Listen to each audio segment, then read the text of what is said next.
So, we won't start with what you just saw, but you said there were some things you were saving to talk about. Let's start there. Well, I mean, the first one was the fucking... The music? Well, yeah, that and the Best Buy thing. But you just saw that today. Yeah. So what was the other? There had to have been something else. Is it Cloverfield? Did you watch any Cloverfield? Yeah. I didn't watch it yet, no. Preston watched it. I haven't either. He said it was just okay. It's about what I've heard from it. That's a real power play, though, because at one point in time, like, I remember literally up to now, every year that I ever watched the Super Bowl, it was like a known thing that, like, whatever TV show was coming on after the Super Bowl was, like, the big one. You know what I mean? Like, they would, like, if the show was normally on a Wednesday, they would put it on a Sunday after the Super Bowl just to have that spot kind of thing. Yeah.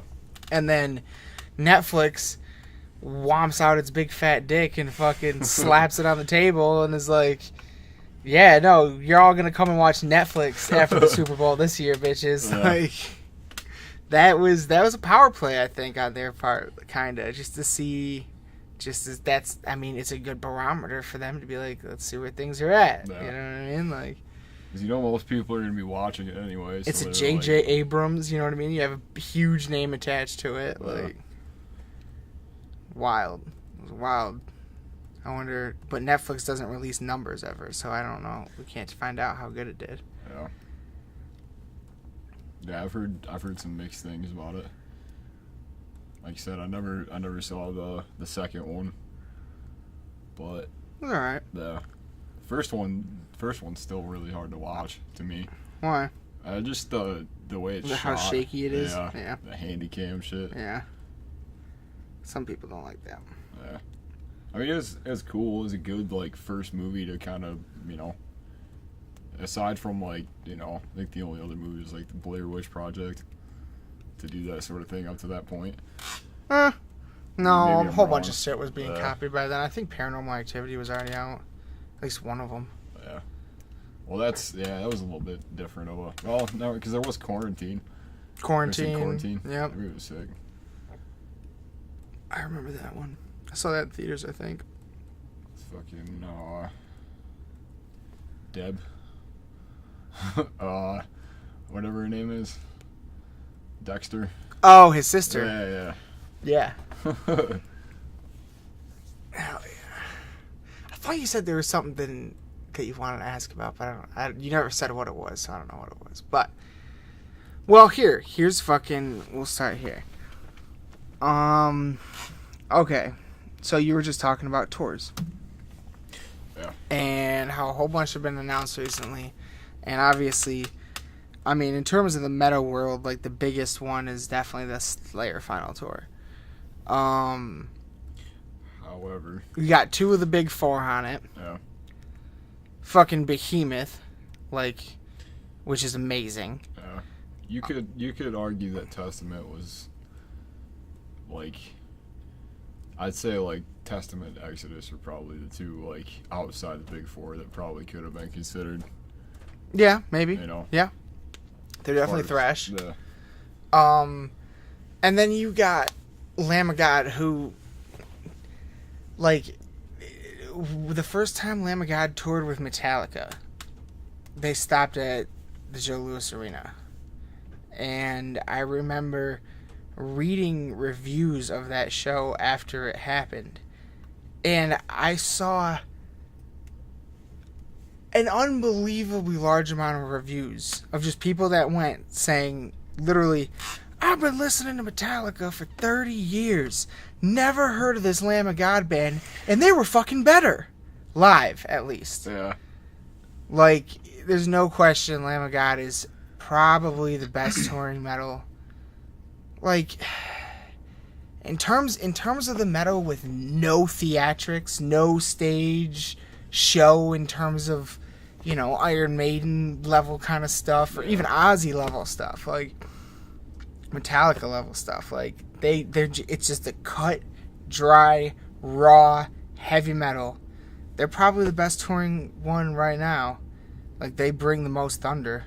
If you can get people who have been listening to a band for 30 years and have never heard of you say you're better live, Yeah. and you're just opening, like, that's... Well, they've always kind of have that. Yeah.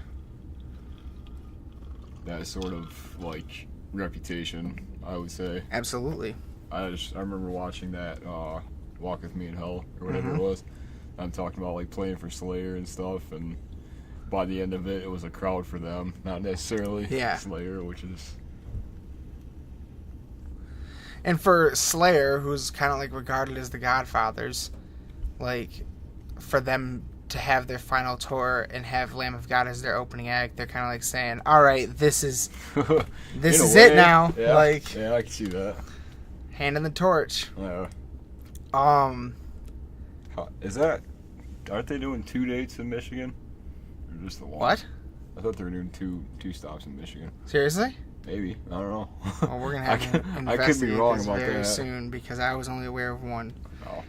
I don't know. I could be wrong. And apparently, Preston found out that that venue has been bought and remodeled.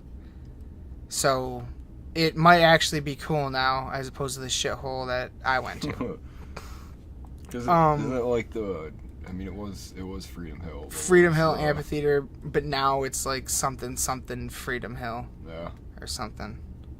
It's like some company's name. I don't know, Bank of America or some shit. Yeah. But yeah, it used to be so bad. But so anyway, fucking that's got, you know, in a time period where there's no touring festivals anymore. That's the touring festival this summer, pretty much. Like, that's as close as you're getting for it. Yeah. And I have paid, I think it was $35 to be in the front row for a Big 3 show. So Slayer, Anthrax, and Megadeth. I have paid $35 to see Megadeth headline at places as small as the Orbit Room.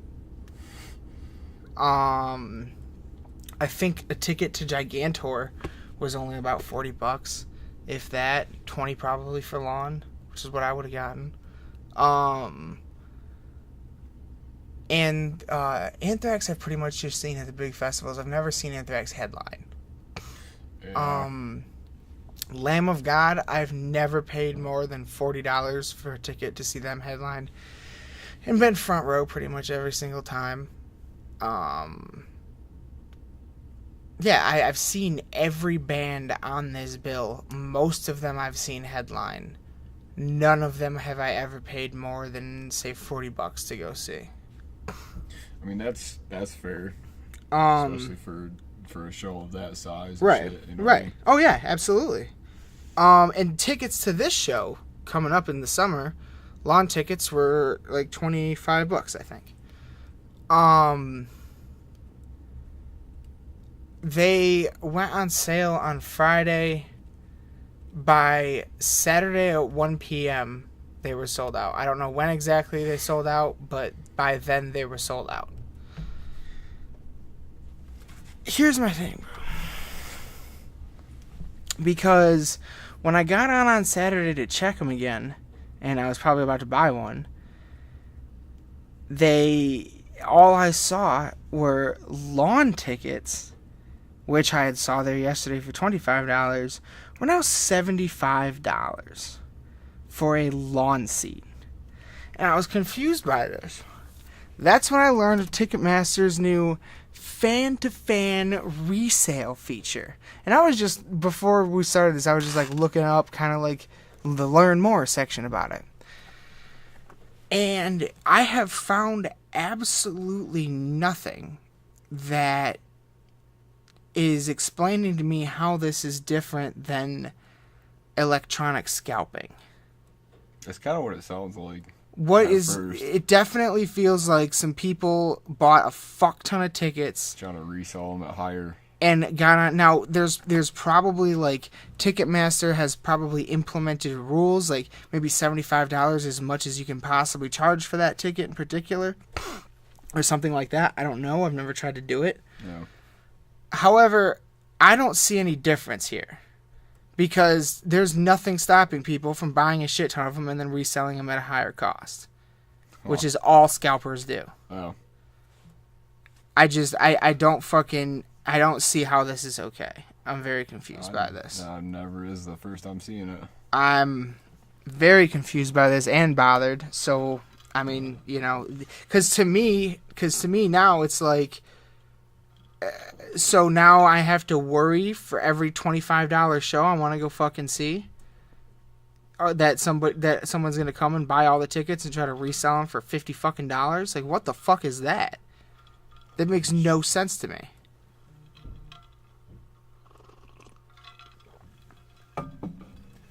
Comparison. I mean, I don't know. On the one hand, I could see like, I mean, what's the word like? This word is, it's a real easy word. Like when it seems like regulated scalping. Yeah, in a way, yeah. I could see, you know, because there are sites. I mean, I don't know. You kind of see it all the time where people are like, "Oh, I can't go to this. I'll sell it to you for, you know, same price or whatever." But it's right. Like, is there no, like, can you just name your price and then just sell them at that, or does it have to be like? No idea. Because what you bought them for. Because here's what. Well, that's not it. Because how are they selling them for $75 when they were $25? That's true. Can you like? And quite frankly, I don't have a problem with a situation where if you want to get online and find a way because you can't go to the show, something's come up. Yeah.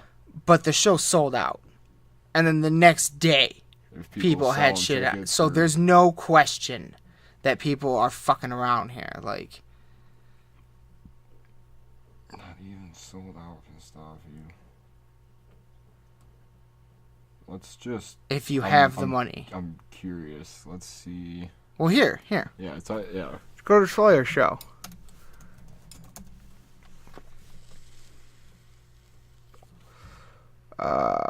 Michigan Lottery Amphitheater at Freedom Hill. Jesus Christ, that's a stupid mouthful. It's probably gonna be so much worse. Okay, so okay. Oh my God, they've gone up. $94.72 for a lawn ticket. Oh my God, that is the cheapest ticket in the house right now. $481 for what? Section 200. That's not even pit. That's not even front row. $500 for not even front row.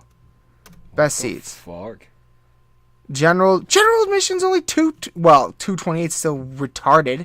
I have paid $100 for two bands, AC fucking DC, and Guns N' fucking Roses. Like as close as we're getting to original lineup, where you Slash and Axl on the same goddamn stage. Okay. $100 for them, $100 for AC fucking DC, and they want $230 for the pit at this. I mean, I'm sorry. Arguably, I like these bands more, but they aren't them. Is it because Slayer's reached that point where this is their last tour and people are trying to cash in on it? Like, is it honestly? So here, I don't know. I don't know. Because that's the only thing that makes sense to me for why it's $100 fucking dollars for a lawn seat. For a lawn seat, yeah, that's unheard of. Yeah. I've been to Mayhem tours that have 6 times as many bands and paid $30 for the lawn. Yeah. This is unbelievable. Like, this is insulting. That does, yeah. This is all it's doing is fucking fans over. Yeah. That's all that's happening right now. So, which leads me to my next thing. A day or so after this, the Monday after that Saturday, I saw this article pop up on Facebook. Slayer's farewell stop in Dallas sells out in minutes. Scalpers sell tickets for $3,000. Yeah. And I mean, What the fuck? As far as I can tell, there has been no update to this. This was posted at Metal Injection 1st. on February 1st, so 4 days ago. It would have been 2 or 3 days after the tickets went on sale. And yeah, no update, nothing. All it really says is, I think somewhere on here it says, hopefully some like Slayer's team or somebody's team takes care of it or does something. I don't know, but really nothing. Like, given the size of the club, tickets sold out in 3 minutes flat, and were sold to less than reputable people. Metal Sucks published a screenshot of the scalpers' prices of the ticket, which are currently sitting at an absurd $3,000. Jesus Christ. Oh, the obvious move here would be just to change venues to something bigger, but we're hoping either the tour or the Bomb Factory, which is the venue, addresses the issue. God, it's rampant, and Ticketmaster's is helping. Yeah. Seems like this is unbelievable. It's fucking all. Yeah. That's happening right now is a whole bunch of metal fans are being fucked in the ass. Yeah. See, I didn't. On the one hand, on the other hand, anybody who's on the outside looking at this, if I'm in a metal band, if I'm in a big enough metal band at least, and I'm looking at this from the outside, what I'm definitely seeing is a gigantic vacant hole.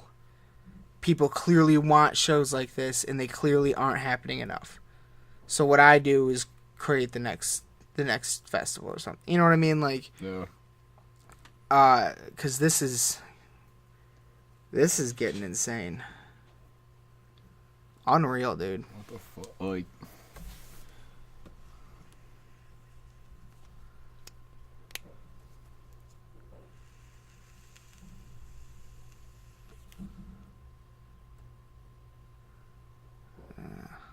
Do you have? I wonder if you.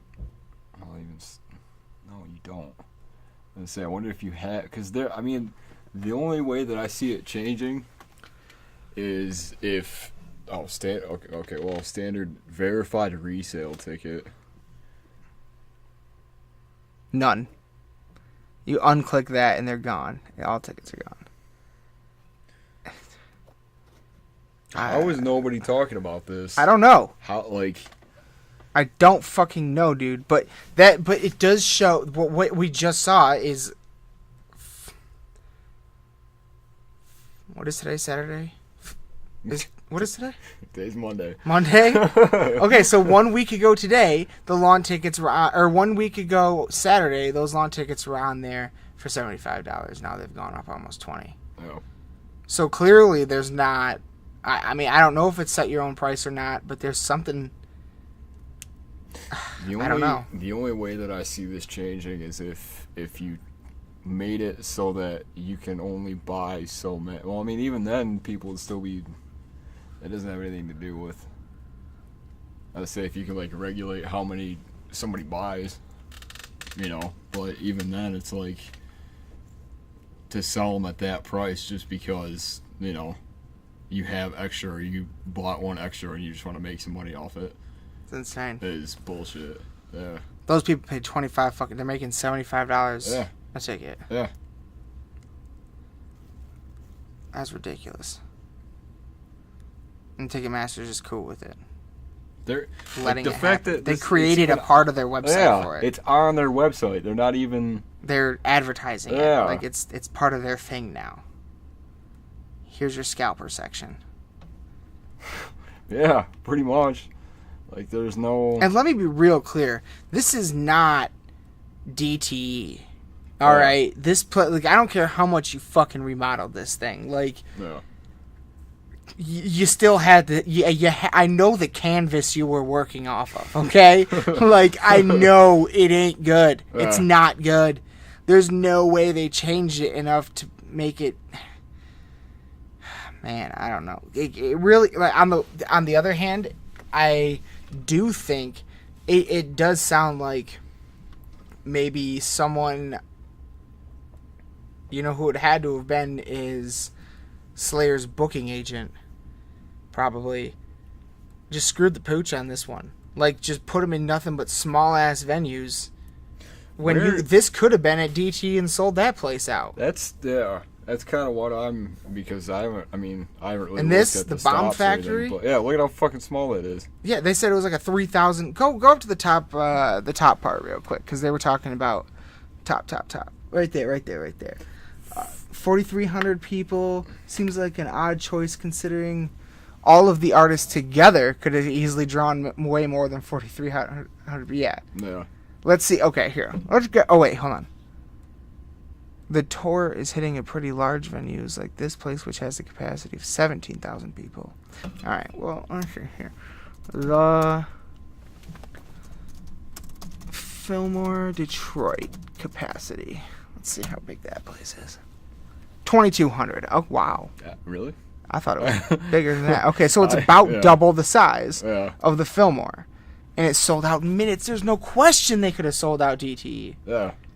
Absolutely no question. And Lamb of God, they're right. Lamb of God and Slayer on their own, completely separate tours, have sold this place out on their own. Unreal. St. Andrews only has 1,000 capacity. Well, I guess that is a Oh my God. That's tiny. That is so small. I have no idea. What about, like, the intersection? This is interesting. Some Michigan venues. Intersection Grand Rapids.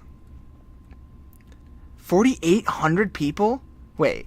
Oh. The main showroom, so where you see the show, 835. Well, that would explain the circle pits creating wind tunnels in that building. Good Lord. Yeah, that would. Yeah. All right. Look up. I got one more. Yeah, orbit room.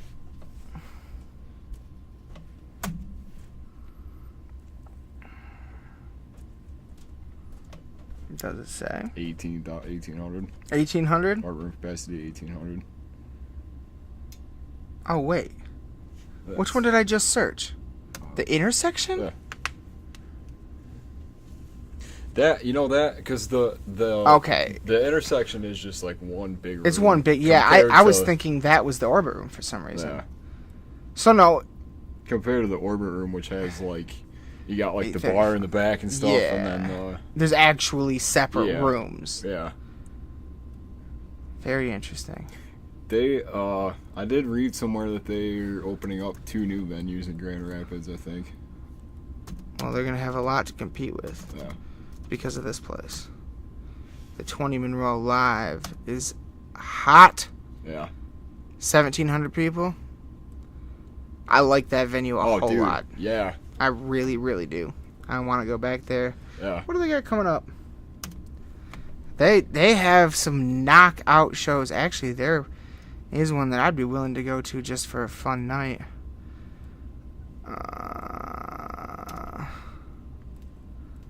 Where are your events? That. Calendar. To see him there.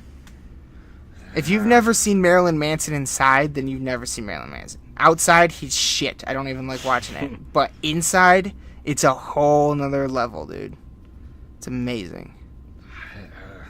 I don't like Manson enough to Heavy. like. Weird Al would be fun. Yeah. Bone Thugs. Bone Thugs. They came to the fucking like loft or some shit once. Ministry.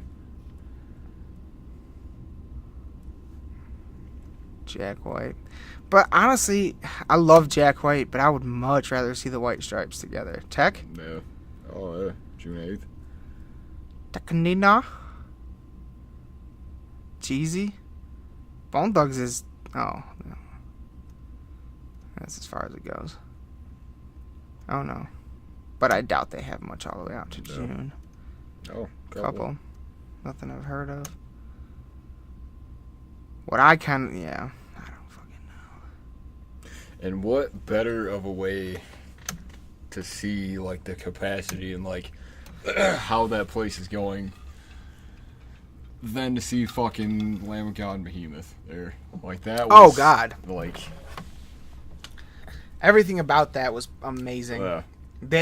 That's the only venue I've ever been to.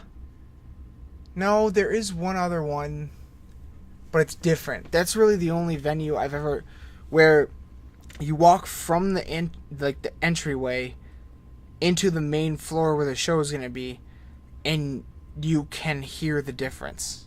Yeah. Like you can tell this room is designed for sound. It sounds that there's that. It almost sounds muffled at first, and then it kind of like opens up. Yeah.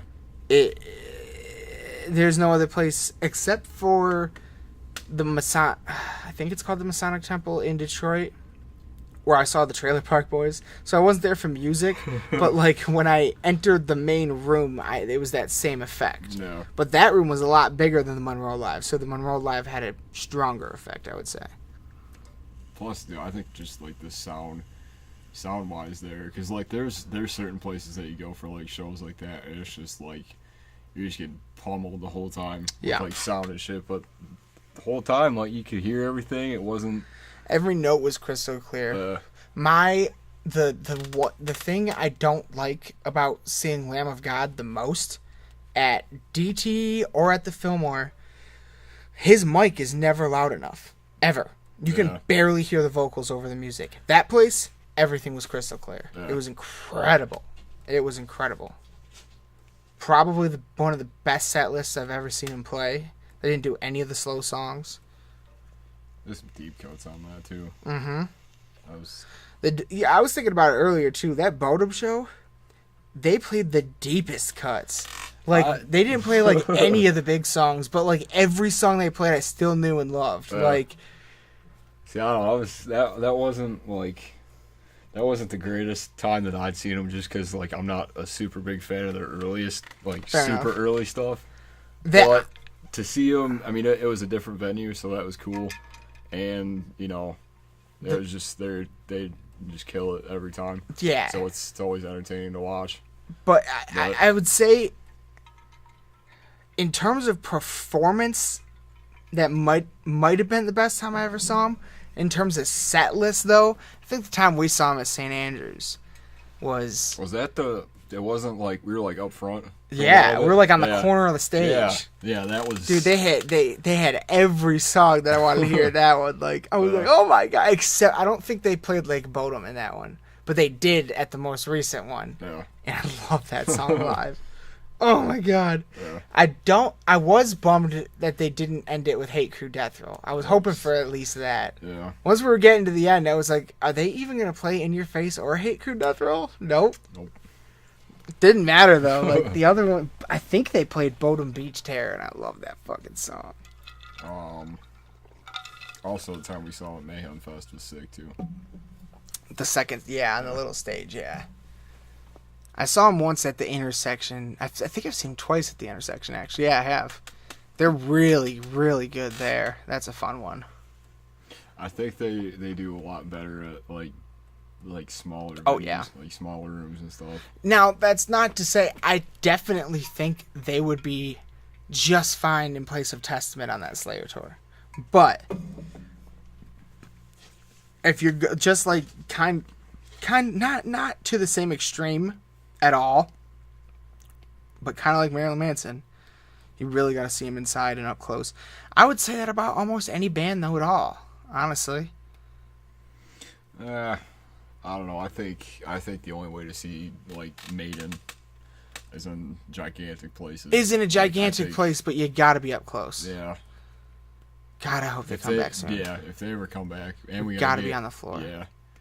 As sick as that show was, I think. Like the best, I have seen them play incredible set lists, but the best time I ever saw them was when they played arguably the worst set list that I ever saw them play. It was the first time I ever saw them. They had just came out with A Matter of Life and Death, and they played that album top to bottom, and then they had an encore.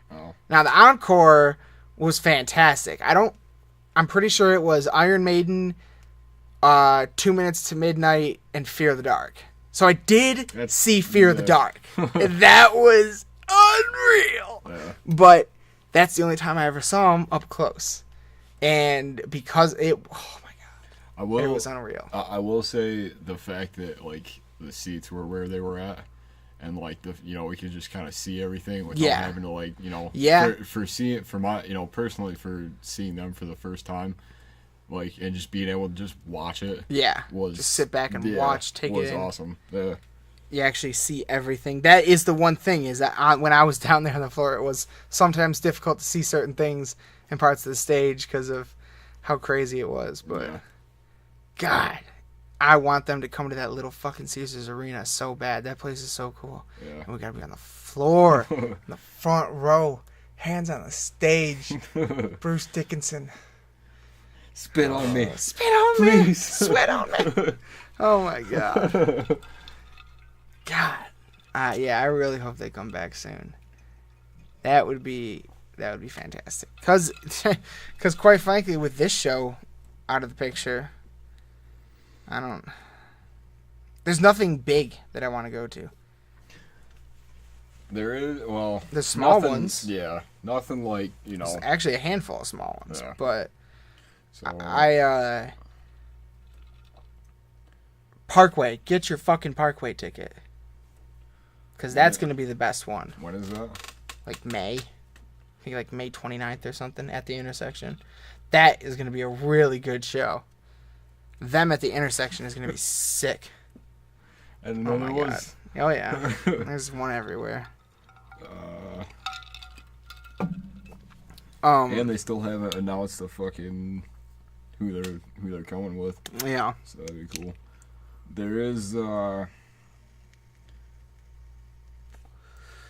would consider that Winds of Plague show down in Pontiac. That was... Because I wish they were headlining, though, I'm not going to lie. So it's... And I wish it was at the Machine Shop, not in Pontiac. I don't really like that venue that much. It's weird. Very weird. Where is it? The Crowfoot, I think. Oh, the yeah. Crowfoot Ballroom. Oh, it's Carnifex? So it's... I was just about to pull it up. I thought... So it's... Carnifex, Oceano, Winds of Plague. Why did I think Dying Fetus was going to be there? That is Die Hard is Murder and that Rivers and Nile show. Oh. They're co-headlining. Autopsy? Is that what that says? Archspire, this band, who are like fucking insane. And then Spite, who are pretty much like this generation's Slipknot, I would say. And then Shadow of Intent, that's their first... It's crazy because they've been a band for quite a few years now. They've released 2 albums, and they just played their first show a couple months ago. And now they're on this giant tour.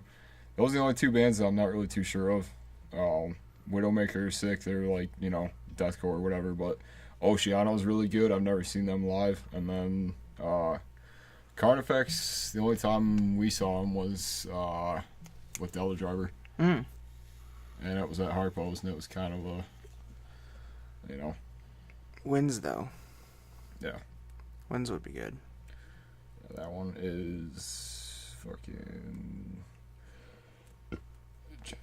April 24th. Really need to start checking some of these bands out that I don't know. Let's fucking Maybe go to I'll this actually one. find something that I like. Preston watches the Bangers TV reviews on YouTube, and he had one on last time I was there, and I actually liked the band a lot. And it was like 3 chicks, but she sounded like Angela. Huh. Like that kind of vocals. Yeah. I can't remember the name of the band, but it was really good. They were tight. And it was Sam, the main guy that did the review too. They like, aside from like him and one of the other guys who does like the more like grindcore sounding stuff, like a lot of their interviews are very like kind of like corny almost, or like their reviews and stuff. I guess it kind of depends on who's doing it, but I always try to catch the the Lockhorns thing that they do. Okay. Where they talk about that's a good place to like find some like underground or like I don't know, more like current, Yeah. heavier bands and stuff. Because they talk about, I don't know, they got episodes on, like, you know, deathcore and, like, you know. What would you do if Sam ever reviewed Omen? I'd shit. I'd be nervous because, like, you kind of know, you know, I mean, he knows So what he's today we talking got about. a new band out of Michigan. Yeah. You can like hear them fucking. Yeah. They're called Bog Wraith. Go And these guys got some sick fucking cover art. We do. I'm glad we do. Yeah, you do. You really do. And then there was, trying to think of some other ones. There was another one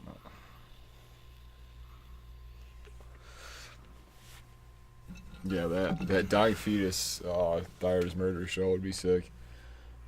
Because I've never seen them since CJ got back in the band. Mm. Hell yeah. Well, you know, I'm sure we'll get to some good shit. I still can't believe the Slayer stuff. Yeah. It pisses me off so much. Oh well. Hopefully things work themselves out. Anyway. I mean, what do you, like... I guess that's a good segue, rather. Like, when you're... Oh, shit. Nice. A WordPress. What do you search for when you're looking for new bands? Like, what sound, what style? Like... Oh God, I don't even know how to search new bands. I don't do that. Like, so much of what I've found over the years has been through friends, kind of. Do you got Spotify? No. You should probably get Spotify. That's what I've been thinking about it. It's like $9 a month, and you have access to. I mean, I know I've talked to you about it before, but like, so. I mean, it like, so let's say, I don't know.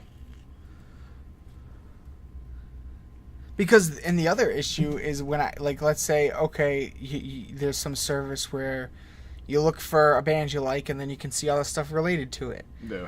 Well, the people that pick that shit are fucking stupid. Like, Yeah. the stuff they put related to Lamb of God is just because they have higher album sales than most other bands like them. Yeah, that's true. There's nothing. They do have No. I mean, you know, if you can do this with any of them, but like it just puts a list of stuff, and a lot of it is like, you know, could be just random, you know, stuff that you never heard before, like similar stuff to it.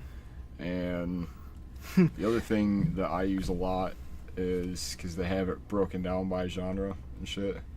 And so if you went here, Metal section? yeah, so they got just playlists of stuff, and it's all randomly like automated. So if you go there, you know, just anything, That's dope. you know, that comes up, you can look up that. You got like black, you know, death and black metal.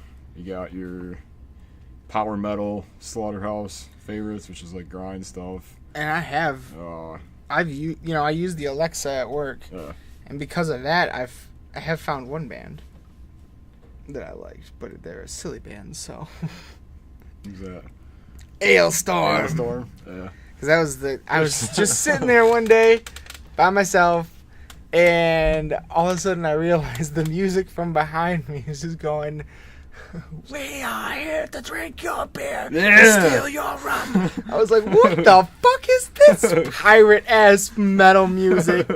So I was like, "Hey Alexa, who is this?" And like, "This is Ailstorm." And I was like, what the fuck? You ever heard Yeah, of look this shit up. Necrogoblicon? I've heard that name. I don't think I've ever heard anything by him. So good. That's a good name. Yeah, that's kind of what, like, I heard it the first time and I was like, what is this? Cannabis Corpse. I Yeah. like them too. I guess Randy Blythe is doing a bunch of guest vocals on things. Like the whole video is just like, shit. There's this goblin dude going around. Like, just, you know. That's awesome. Hell yeah. Yeah, check them out. And then, I mean, just, you know. I'm gonna fuck around, find some things. I need to. I'm getting tired of this shit. Same shit. But, a real shitty segue. Apparently, we will never ever be able to purchase most of these people with music the way we want to. Alright, here's my thoughts on that. Well, hold on. Let's say today, February 5th, at 10:56 a.m., Metal Injection reported that Best Buy is going to stop selling CDs entirely in July. Target is also considering pulling the CD format from all of its stores. Come July 1st, if you've been in a Best Buy within the past 2 years or so, this really shouldn't be a surprise. The CD selection is often tucked down in a way, yep, and we have been complaining about this for a lot longer than 2 years, you motherfuckers. Oh my god. Target is aiming to either close the deal or to discontinue carrying the format by either April or May 1st. Oh my god, they're going even sooner.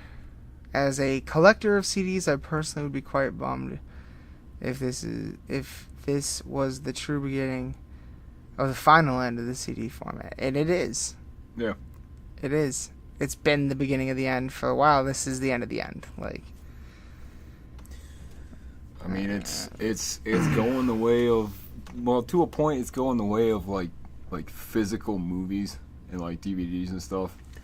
yeah, but there's still giant DVD sections at all the stores. Yeah, I mean, you know, I guess when was the last time you went into Best Buy fully knowing that what you were gonna find, like what you were looking for, was actually gonna be there?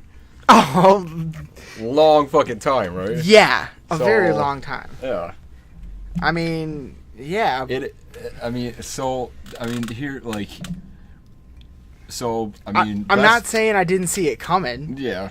No, it's... Yeah. We knew it was coming. I'm surprised they're even, like, posting stories about it, just, you know, instead of just doing it one day. But, I mean, like, you know, especially with like, heavier music, there's always going to be a way to get it if you actually want it. Yeah. You know, more so, like, I mean...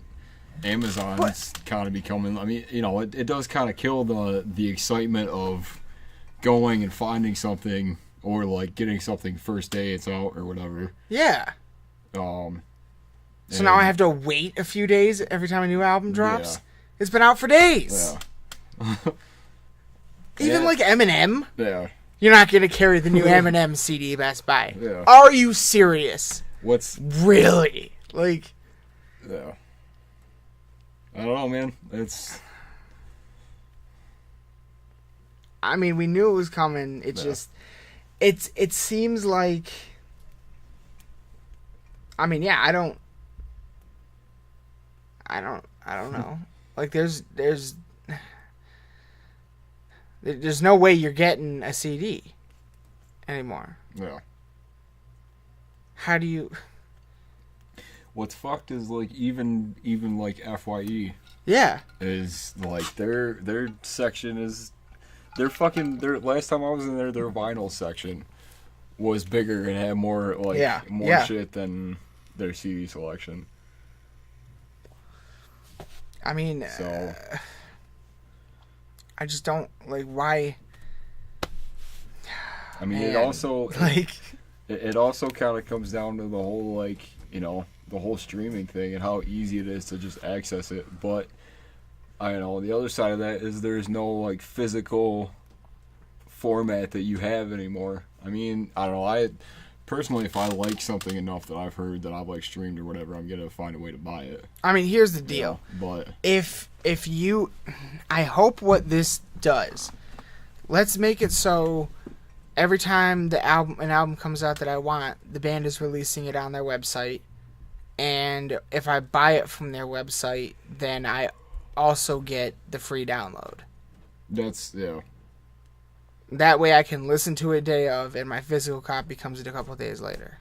That's kind of how Bandcamp does it. That's what 'Cause Amazon does when you buy a CD off there. If Yeah. you have like Amazon Prime Music or Yeah. whatever. I've always really liked that. That is the way to fucking do it. If Yeah. iTunes sent me a hard copy every time I bought a CD off of them, then I would buy all my CDs off iTunes. Like, No. Problem is, Apple doesn't really have. no, they don't do that. Yeah. They've never done that. Yeah. They don't really have like the capacity to do that either. I don't think. But it's like, so if I'm a band now, then I'm never going to be able to go into a store and buy my CD. To a point. What? You know, it's. What is that? Yeah. But you could argue that bands aren't really making money off of physical CDs anymore. Even so, like that's Yeah. you know, I I mean know. we're kind of figuring that out the hard way. I know. It's just, God. Yeah.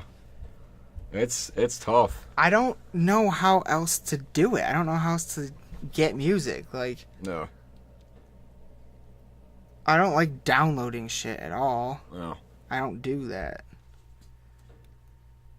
Unless I'll do it if it's something that's never been released on a CD. No. Then yeah, sure, I'll download it. If there's no way for me to get it, yeah. If that's the only way, sure. And there are lots of artists, mainly like rap artists, that will create whole EPs that are 20 plus songs long and only put them out for download. Yeah. So free download. So that I do. But yeah, generally speaking, I do not like to download jack shit. God, man, this just fucks me up. I mean, it's an interesting time. That's for sure. They're gonna keep selling vinyl for longer? Best Buy will continue to supply vinyl for at least for the next years? For the next few years. Phase that out. And phase that. That's a fucking typo, Metal Injection. Get your shit together. God damn. For the next years. For the next years, we're gonna be doing this. Oh my god. Horrible, man. Best Buy's gonna stop selling CDs. Ticket scalpers have taken over tickets. What the fuck are we gonna do? It just seems like we're all a little lost in the dark. Hey. Hey! Shameless plug. I talked to Preston too, and he said that we should have a bunch of shows on the channel. So I'm really thinking we should just like turn this into a fucking weekly metal show. Or we're gonna call it like a weekly metal show, but will we necessarily talk about metal every time? Nope. Yeah. Sometimes maybe we're gonna talk about Batman. Sometimes philosophy. Yeah. You never know. Yeah. Things get crazy in the basement. Know what I'm saying? Was it Wednesday album coming out? Bog Wraith album? March 9th. You guys have a CD release party set up? Show? We don't. What the fuck? It's coming out in a month?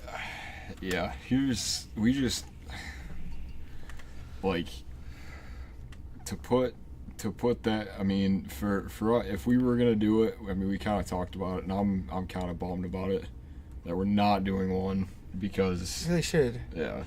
I think it'd be big. I've tried to push for it, but you know, for one, if we were going to, What? we would have to learn. I mean, because we'd want to do the whole album. You want to like play it top to bottom. You wouldn't have to. Yeah, but I mean, like, so I was kind of thinking about this. The last or yesterday would have been the last show of the EP Right. show cycles, Right. if you want to call it that way to get specific. How you had it drawn up. Yeah.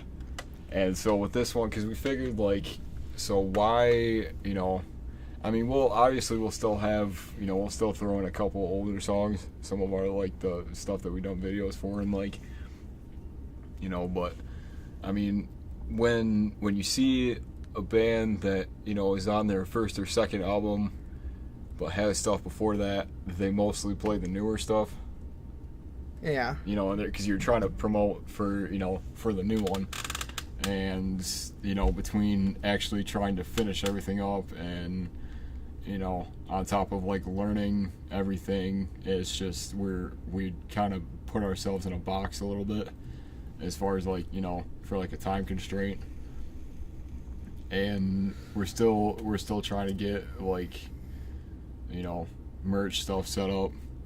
And it was just, I don't know. Okay, so here's then the follow-up question would be, are you gonna, why couldn't the next headline show, whatever it may be, after the album's out, just be that? Just a release show? Yeah. Or maybe not a release show, but like recently released party or something. Yeah. I mean, first show since album. Yeah. I mean, that's what's, you know, that's what it's going to be. Like, you don't need to do anything different for a CD release show. Yeah. It's more a matter of just the material. Yeah, that, and we really want to try to put, like I was saying earlier, we just want to put together like a full show experience type, you know, kind of like performance, rather than just going to see a band at, you know, at a bar or something like that. Yeah. And for that to happen, we want it to be as tight as possible. Well, then with the whole, like, you know, presentation of it. And yeah, I would bring out all the bells and whistles like that for whatever the next headline show is, and not even call it anything really. Yeah. It's like, hey, we got an album out now. Check it out. Yeah. Here's a bunch of songs off it. But you do that full experience thing. Like, absolutely. Yeah. That's the way to go. Because, I mean, this one is definitely more visual than the others. And, like, even, you know, we were even kind of hesitant about the last couple of shows that we were doing, just because, you know, we've had all this extra stuff going on the sides, and it was just kind of, it almost seemed like extra at the time. It, you know, like, we were into it. I mean, because, you know, that's why you do what you do. Right. You know, shows are awesome, but when you have a bunch of other stuff on the side, it's hard to, you know, be super invested in both. Well, you were working on something new. Yeah. And it's hard to, like, yeah, you gotta, like, constantly practice all your new stuff and then go play a show and not play any of it. Yeah. So you gotta go play a bunch of stuff that you're not even, like, as practicing as hard as you normally would be. Yeah. And like, we've had two of the newer songs that we've had for a while, which were Contract, which is the faster one that we opened with the last show that I'm pretty sure you were at. Yeah. And Second Prophecy, or just Prophecy rather. And those two, well, I mean, we haven't really played All Hail live, except for, like, a couple of times, just because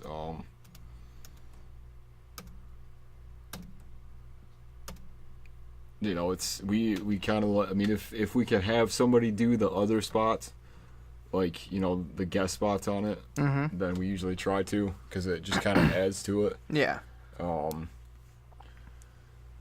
But, I mean, I think we had, like, two new ones, and then the rest were just, like, older stuff. But there's something about just the vibe of the newer songs that just hits.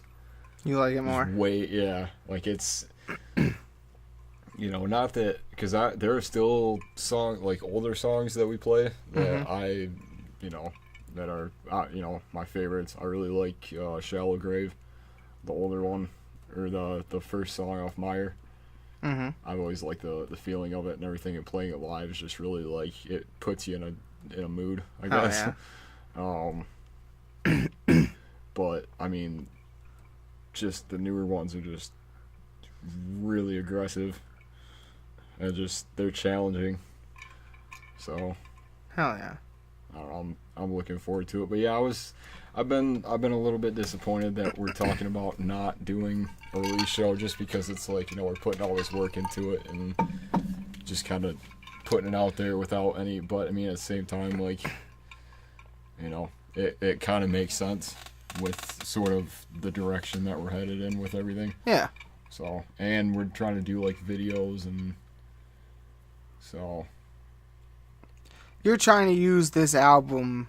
It's almost like this album is going to be used as a springboard to get a lot of the other stuff going, and then it's almost like if you think about it like this, it's almost a smarter play to get this one as tight as possible, get videos for it.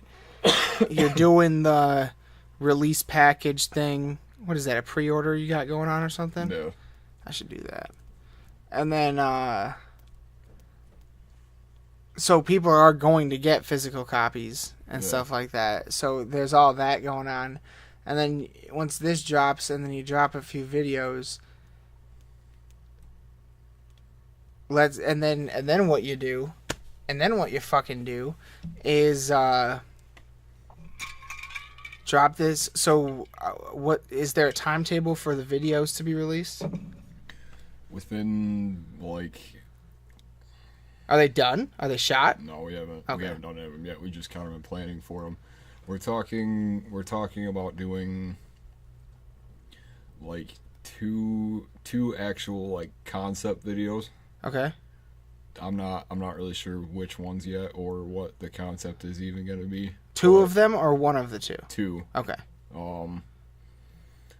And because because we kind of talked about it yesterday, from my understanding of it, is it's going to be like a combined concept. Mm-hmm. Like, it's going to be like the same, like a part 1, part 2 kind of video. Mm-hmm.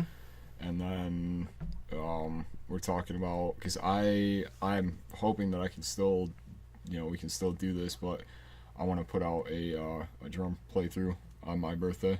Mm-hmm. Mm-hmm. And just I remember that. Push it out.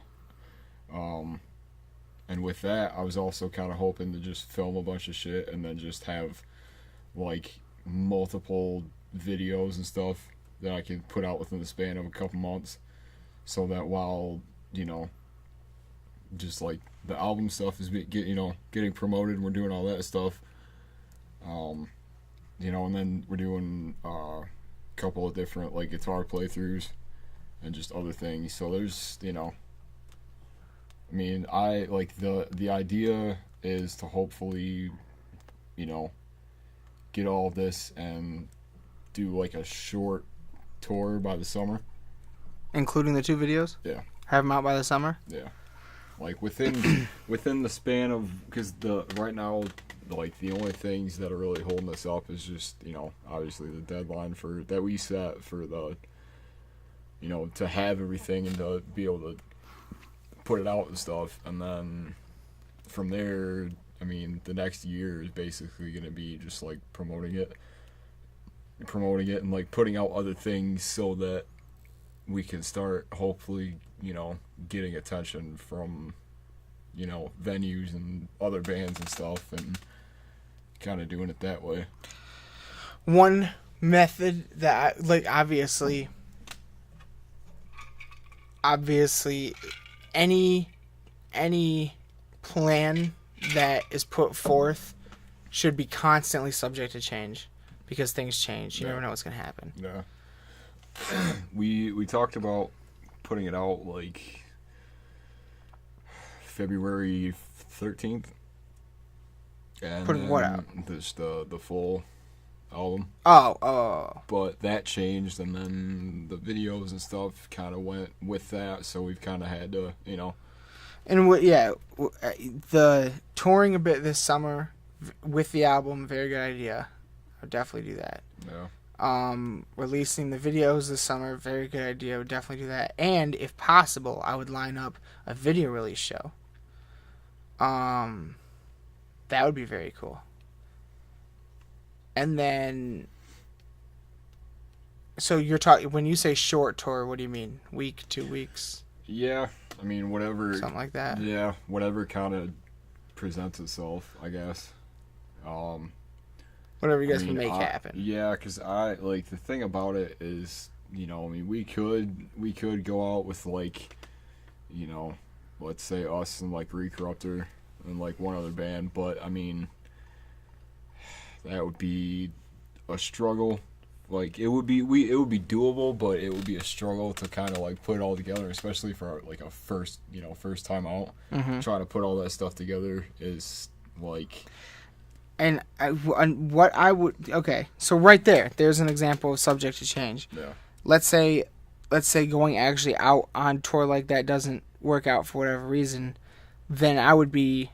This summer, I'd be a savage, and I would be playing as many venues as I could in northern Ohio, northern Indiana, and all of Michigan, from Traverse City to Detroit. Yeah. Like, because there are places in Traverse City I guarantee you could get some opening spots at. Yeah. Grand Rapids, I guarantee you can definitely play the Orbit or the Intersection, probably the 20 Monroe Live. You know what I mean? I guarantee you can get into these. Recorruptor, didn't they open for Lamb of God?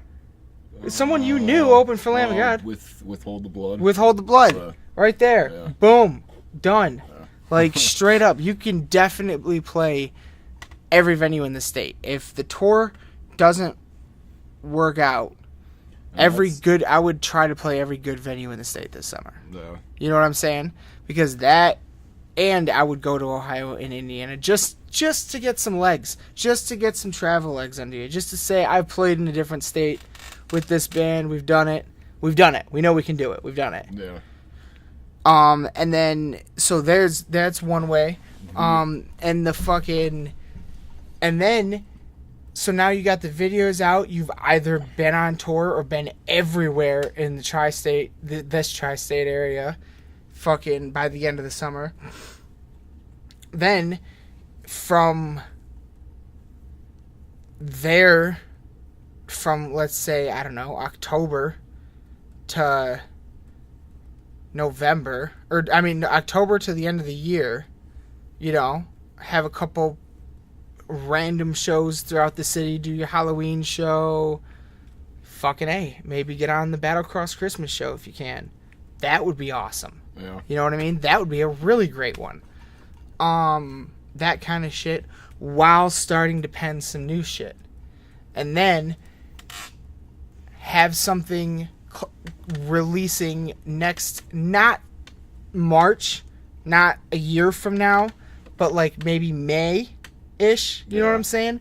And then that one, you have the big CD release party for. Yeah. Because now you've got all this shit behind it, a year under your belt, you've played in a whole bunch of different places, you've already released one, you got videos out, and now this, because you do a CD release party with this one, and it's probably going to be a little bit better than the Medica release party. But you do it with the second one with all this shit backing, all of a sudden it blows up. Yeah. You know what I'm saying? Like that, if you do it, if you think about it in that way.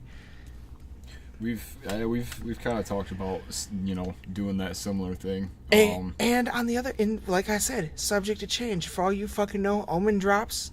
Dude from Black Dahlia hears it, sends it over to Bangers TV for a review, and all of a sudden you're on tour with Black Dahlia in October. Like, who the fuck knows? You know what I mean? Like, but like from the standpoint of we're gonna knuckle this ourselves. Nothing that amazing is gonna happen to us. We're just gonna persevere and do it like everybody else. You know what I mean? Like you know, you can't plan for a miracle. Yeah. You know, the other. It's not a bad setup. The other thing, and that kind of goes in line with what you were saying. You know, if we do this and then start getting on some bigger shows. And because right now, Recorruptor's been around for since early 2011. Okay. So they have, they've played a lot of places, more so the Michigan area, and they've gotten on a lot of big shows in the last year. And as with Hold, who have been around for quite a while, and it's to a point. It's kind of because there's 3 or 4 different show announcements and stuff that have happened, and either one of those bands has either been on it or it's been another band from the area that's been kind of in and out of things that we've been kind of seeing a lot. But really what it's gonna take is hopefully we put this out and then start doing more shows and stuff and promoting it a little bit further, and then so we do a couple of shows, and then maybe some bigger band figures out about it, and we end up being the opening slot for the summer, a couple months or whatever, a couple weeks. So yeah, that's. I don't see any reason. Yeah,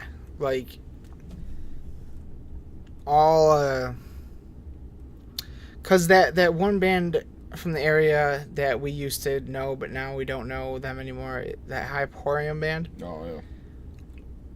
They're the guy. How we knew them was we knew 2 of the members were brothers, and I knew their dad because they were pretty young. Dad's closer to my age, a little bit older. Yeah. And he's just a normal fucking dude. You know what I mean? The most normal fucking dude that there is. And he was just relentless in pursuit of shows. Just from him contacting people, calling people, hitting people up on Facebook mostly is what I was like, how are you booking this shit? He's like, I just hit people up on Facebook until they answer. I'm like, damn. Literally just relentless fucking messaging every single day until they fucking answer. And he was getting them. They were on a tour. They did a tour, a Midwest tour. They did a fucking festivals. They did fucking, open for big bands and stuff like that. That's all it takes. It's just that relentless hitting motherfucking people, the right people at the venue up. Put me on a show. Put me on a fucking show. Put me on a show right now. Yeah. Okay, fine, we got one. Finally, we got one for you. Leave me alone. Chase and Alex are pretty much our 2 social media guys. Yeah. I try to a little bit, but they in terms of putting it on pages and promoting for it and stuff, and we've had show offers and stuff from people that have heard it, and and I would take as many offers as I could. Yeah. But maybe they're not aware that it's simply as easy as just being that. You know what I mean? Yeah. Maybe they are. I don't know. I don't know how they do it. Yeah. But maybe be like, hey guys, I knew this really normal guy and his kids were in a band that was, pretty good, but not better than us. And they got all this shit just from being, you know what I mean? Yeah. That's a big part of it. Hitting the people up. If we could be on even just to open for Black Dahlia. Yeah. That would be. And that seems like it should be easy. Yeah, it's hopefully if this does well enough and we start getting enough attention and stuff, and he already said that he was gonna put us in the next article. Who for the review and shit. Who fucking?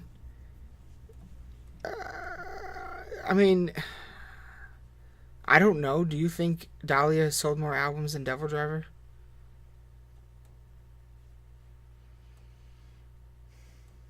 It's probably close, right? Probably in the same realm. Yeah. At least.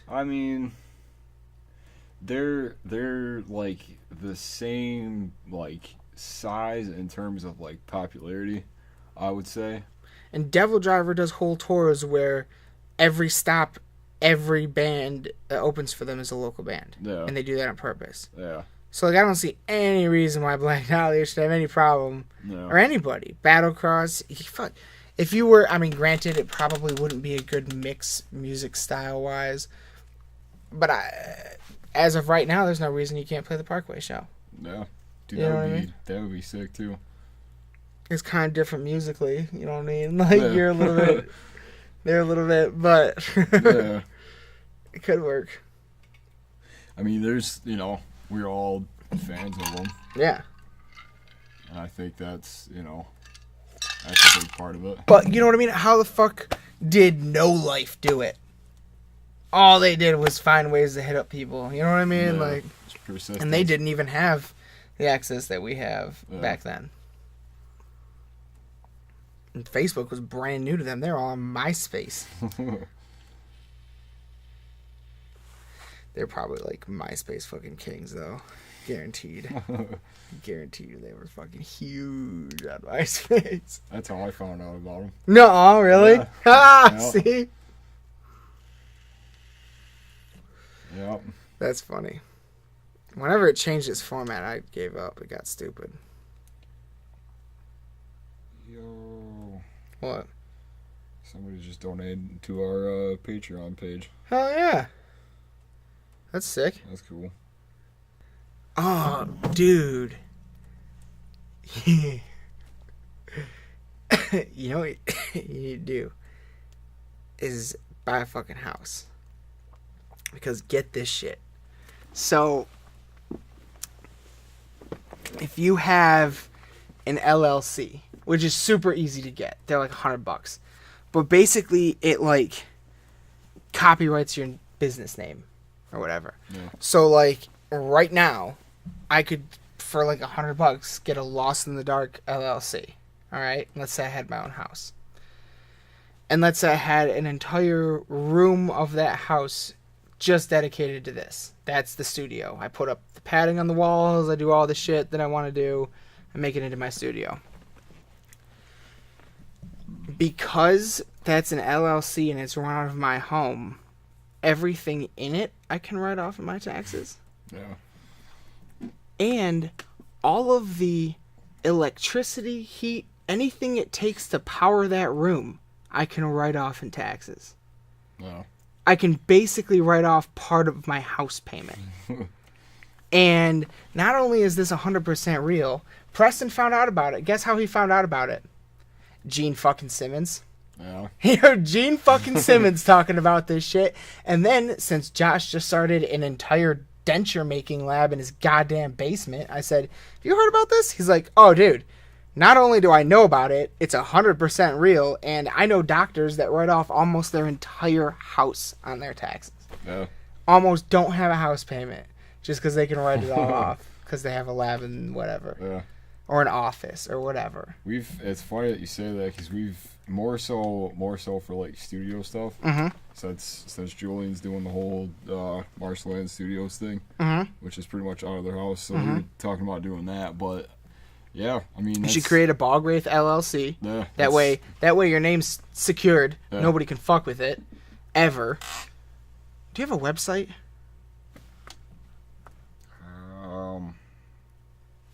I mean, I'm pretty sure we do. I think we started one. Type in just type in our here, let me see.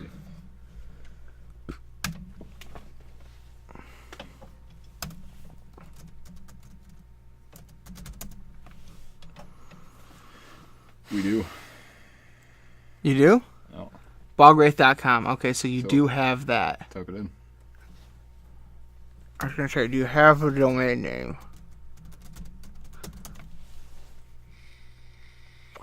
Nice. Because if you have... Oh, nice. Because if you have... Oh, hell yeah. If you have a domain name, it kind of looks like a MySpace page. A little bit, yeah. If you have a domain name and you have your LLC, then you're set. from there, I would absolutely do that if I were them. And if I were you, I would. What are there? 5 guys in the band? I would have all of you throw down $20 on the LLC, and done. There it is. Boom. Yeah. You got it. It's locked in. See, I think the website. But then I think you can also like write off equipment. Yeah. So buy something for your fucking drums and boom, that's written off. Free. You know that we actually did that that fucking, what was it? That charity event a while back. Yeah. He sent us the shit and was like, here just put $50 for your tax write off. Nice. So it was like, alright, sweet. That's tight. Yeah. But yeah, no, we've talked about that. And I think more so going forward, that's what we're gonna do. Having that LLC, dude, yeah, having an LLC like that will also enable you to do things like open a bank account in the LLC's name, and so that $50 tax write-off is now the band's tax write-off, which you can use to fucking go on a tour or get more equipment, whatever the fuck you need. Yeah. So fuck it, that's how you got. That's how all these fucking YouTubers are doing it, dude. Yeah. That's how they're all fucking doing it. They're not paying for where they live. They just write off their whole fucking house, like straight up. Except for the fact that YouTube is kind of like in terms of like the monetizing and like. What about it? So basically, I don't know. You can look it up. I probably won't explain it very well, but YouTube is pretty much run by robots now, and it's all just kind of like, like they've been, channels that have had like thousands of subscriptions, just like gone. Why? And like, let me see. Because someone reported them or something, shit like that, for being offensive. Joe Rogan talks about it sometimes. Yeah, it's interesting and it's fucked up at the same time, because there's a lot of like, they're pretty much. I mean, earlier this month, YouTube moved to introduce even more restrictive requirements for content creators. That means channels with less than 4,000 hours of watch time over a 12-month period and fewer than 1,000 subscribers would not qualify for advertising revenue. Oh, so they don't get money? Yeah. So. And for some reason, some videos aren't showing up, like when you upload something, if you have like a successful channel or like, with a considerable amount of, views and stuff, like some of them will get like 25,000, others will get like 2. Huh. And nobody's really sure why. It's all just kind of randomly. Yeah, well, I'm not trying to get paid from YouTube. Yeah. And there's other better ways to do it. Yeah. Like, I saw a fucking post that showed that, like, I think there's some other streaming service where you make way more money. It's a lot easier. Yeah. And YouTube, yeah. I mean, YouTube is great for self-promotion, not for making money, it seems like. No. It seems like if you want to make money on YouTube, you really kind of got to be your viewers' bitch. Like. Yeah, that, and, it's been around for, I mean, it started when I was in, like, middle school. And it sounds like they're getting a little corrupt with it. Yeah. Yeah, that's exactly what it is. And I just heard a recent interview with a YouTube guy talking about all this and how there's like YouTube meetings and shit you can go to, and they talk about it's basically they're trying to be as like PC as possible, things like that. Well, that's what a lot of the they're age restricting stuff that that just shouldn't be. Mm-hmm. For no reason, at random, and I don't know, like I feel like to be successful at YouTube, you would have had to have been at it when it was like in its prime.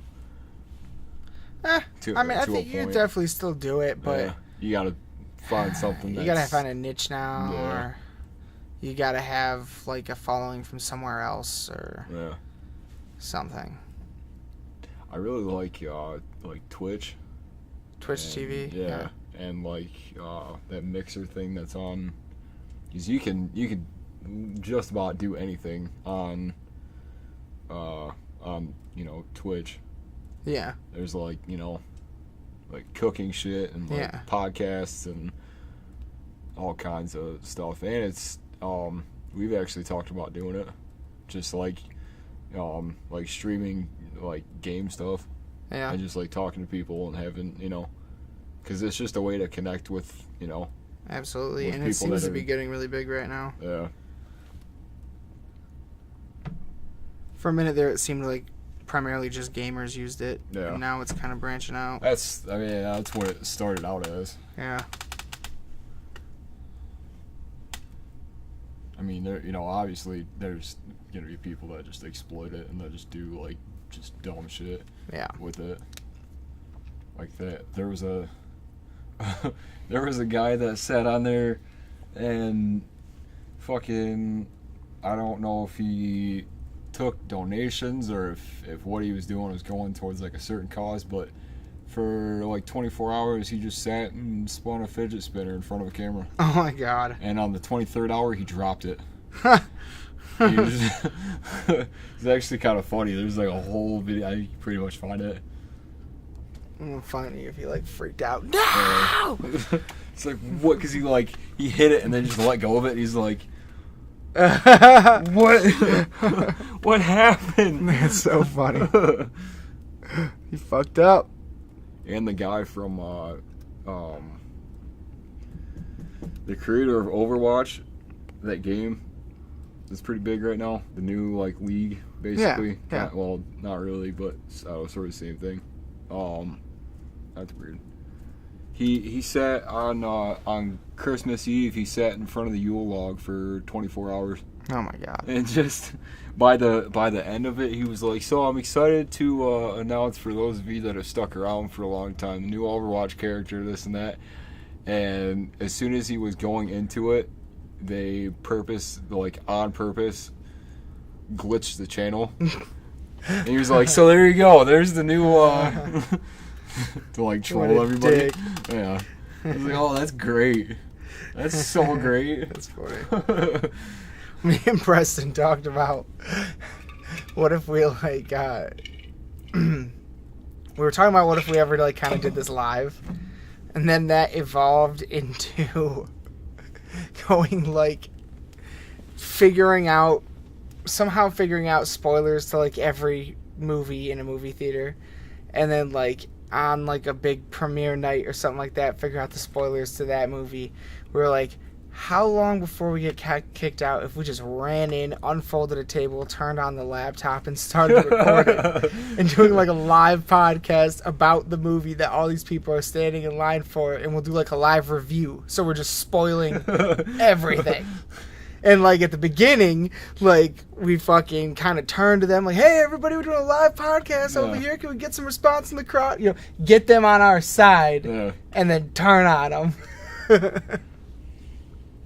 That's so evil. I know. Especially if it's like a 2.5 hour movie. Yeah. And like it's like what like Avengers or some shit like. So we have to talk about Yeah, right. So that part when dead. Yeah. Just dead. Deader than dead. Dead. If you haven't seen it or you're watching it right now, spoilers. Dead. We got to talk about. Oh, that probably you probably. I just wonder how long it would take. And like the first person that comes up to us, like, "Oh, do you know Jim, the owner? Yeah, he gave us permission." Jim, yeah, Jim, Tim, something like that. I don't know. Mike. It might have been Mike. Yeah. You'd have to research and like get their actual names so that you have like there's validity to it. Just make up names until you hit it. Yeah. Like Ricky.